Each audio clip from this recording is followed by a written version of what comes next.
Okay, we've talked about 5 things that affect intonation.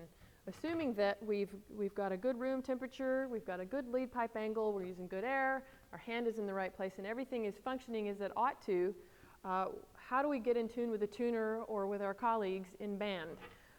The brass instruments all pretty much function the same. If our pitch is sharp, it means our instrument is too short. So we have to lengthen the instrument or pull the slides out to find good pitch. Also, if our instrument is too flat or too long already, then we've got to push something in.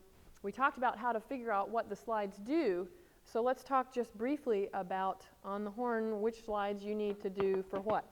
If I'm playing notes on the F horn alone, and they're sharp, I'm going to pull out the slides on top here that correspond with those valve fingerings.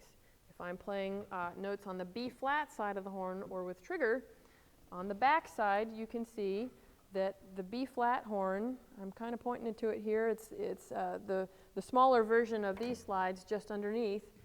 Those slides need to be pulled out or pushed in depending on how far away from A440 you are. The main tuning slide does everything. So what we want to do first is tune the F horn to the B flat horn. So the way that I have students tune their horn is real simple. Push everything in. Let's make the horn as absolutely short as possible. Then I'm going to find notes that the B flat horn and the F horn share.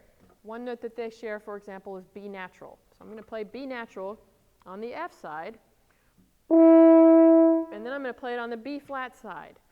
And I'm going to go back and forth between those two notes, and I'm going to move those two horns to be in tune with each other. So I'm in essence tuning the B flat horn and the F horn. We have 2 horns in one here.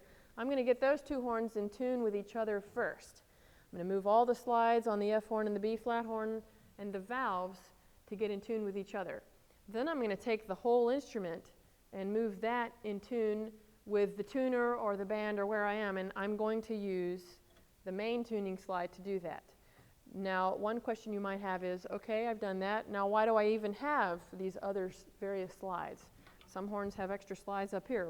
If I've done what you said and I tune the instrument to itself and then to the whole band, well then why do I need those slides? Those extra slides, the additional F slide or the additional B flat slide that you may have, those are there just for extra detailed tuning, extra nuances. If you have a certain note, for example, that uses the trigger. You can't use any of these slides to tune the trigger because none of these slides affect the trigger.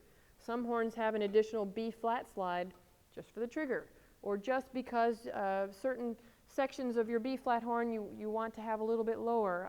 A lot of times the partials, you may need to change a certain partial. They are in essence just for additional tuning purposes.